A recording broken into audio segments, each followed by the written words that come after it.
Okay, today's presentation is all about trying to maximise training and trying to get the most out of the training sessions. And one of the things that needs to be thought about is the ability of the surfer training and also matching the surf conditions to the skills that can be trained on a particular day. The first thing is the surfer's ability and experience. To ensure successful outcomes when training surfers needs to be first ascertained what ability and experience the surfer has. Really, are they a beginner you're working with, a developing surfer, or an advanced surfer? This initial evaluation directs the coach towards where they should conduct their training surfing, so what beach they should go to, depending on the ability of the surfer. So a beginner surfer, for instance, really needs white water or small, soft waves. A novice surfer, they're probably best in flatter waves up to about 3 feet, but again, it depends on how experienced the surfer is. And the experienced or advanced surfer, you can surf in most locations, but you really need to ask the surfer if they are comfortable surfing the beach selected. And why is this? Because surfers feel confident and can maintain their focus when trained in surf that is consummate with their experience and comfort level. The skills to be trained should be selected to match the surf conditions faced. Choosing skills that can be performed rather than can't be performed will create the training environment that creates success. So some examples of this are in small flat surf, some of the things that could be used or could be trained for is speed creation, cutbacks, foam re-entries are good skills to train. Fast down the line waves, peak positioning, because a lot of people take off too deep in these sort of situations. Floaters and lip line finishes or floater finishes are good skills for those sort of conditions. In hollow surf, attacking the takeoff and jumping to your feet fast is important for some surfers. Bottom turns are good in this situation because power and the steepness to be able to really lean into your board, hold the compression for a longer period of time. So it's a great time with plenty of power. Tube riding, timing in the tube or learning how to pig dog the backhand tube. And also difficult finishes because normally in hollow surf you've got a pitching lip at the end of the wave. So it really needs to another area of performance that can be improved if the surf is hollow. When the surf is more crumbling or softer, re-entry training, floaters, progressive surfing like airs and slides and laybacks work really well in this sort of stuff because you haven't got as much propensity for injury as you do in hollow surf. So you can attack the wave more in crumbly surf because it's a softer and more forgiving environment. And then obviously long point waves, top to bottom surfing, all the major manoeuvres, and finishing in particular is something that can be worked upon because a lot of surfers, they lose their concentration at the end of the wave. Their fitness levels mightn't be as strong, so concentrating on the finishing is a really important aspect of surfing long point wave conditions. As a warning though, be careful not to choose too many skills to work on. Only work on 1 or 2 skills at any time to maintain maximum focus, which creates maximum success and progression. Okay, so in small wave conditions, one of the things you can do is work on speed creation, like coming out of a turn and getting to the next turn quickly. You can see here the surfer really works hard. If we go back here again, see the surfer works hard to get their speed. Just here, throws themselves again, and that gets their speed going in their small wave conditions. Another thing you can do is in small waves, again, you can see here the surfer, he throws to get his speed going. But another thing you can do is cutbacks. It's normally slow and fat, so come around and trying to go high on your cutbacks is a good skill to work in small waves. And then the third one here is just because small waves are usually softer, just a normal re-entry off the top, hitting the foam hard is a good skill to work on in small surf conditions.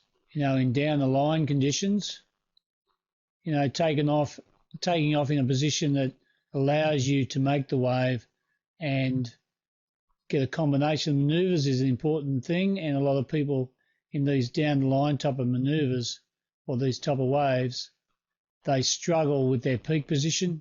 In this case, this is probably around about as deep as you want to be, but because he took off deep, it allowed him to do a more critical combination, and that's a good thing to do in these type of down the line conditions.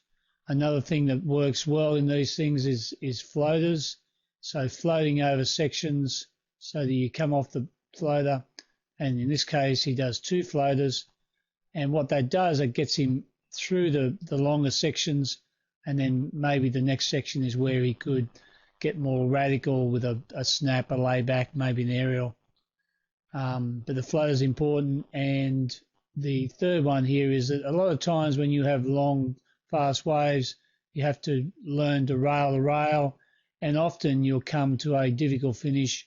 In this case, he lip lines the finish with good height to make the manoeuvre. So this thing here, lip lining, coming in to hit it so that the board lands in front of the explosion on the bottom of the wave as much as possible. That gives him a good chance to be successful in that situation.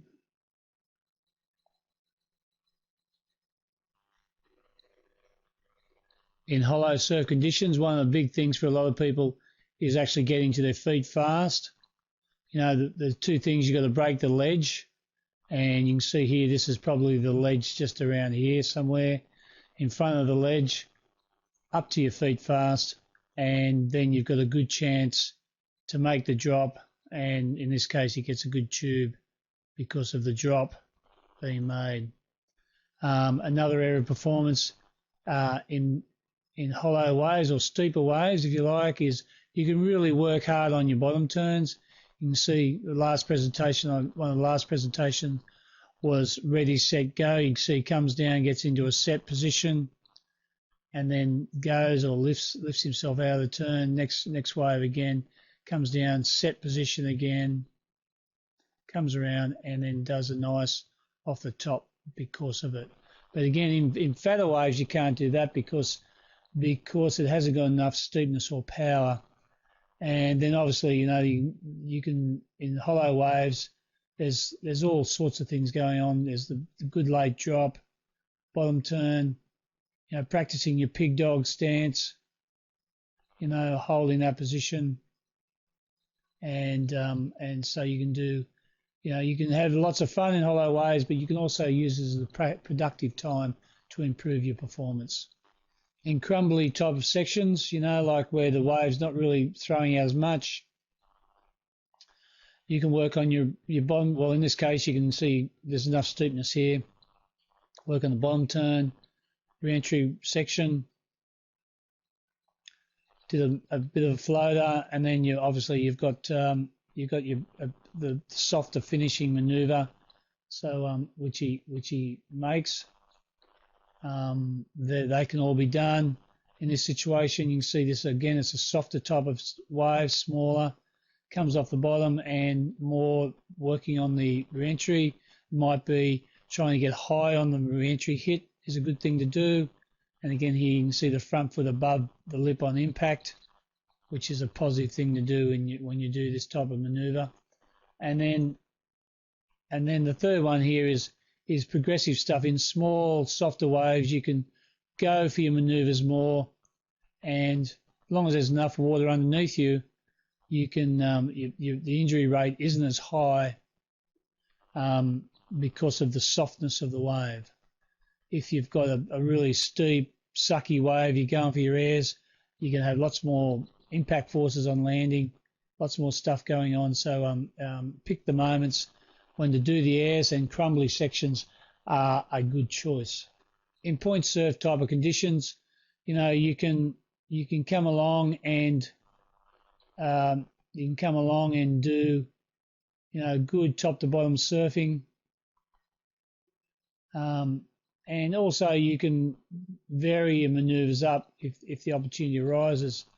But one thing you can do in point surf is you can practice the same manoeuvre time and again. So in this case, bottom turn, top type of top to bottom surfing is what the surfer's doing, and makes a good solid finish at the end of that wave. And the final one here is you can mix up your manoeuvres. So here does an aerial type of manoeuvre to start with, which works well. Comes down the bottom, a high re-entry, breaks the tail out, which is good. Just a normal re-entry, the next one, and then comes through foam re-entry, and then obviously the bit of a snap, cut back type of manoeuvre.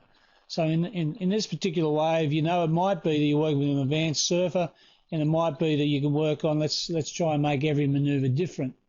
And in point surf type of conditions, that's something that can be created and trained for.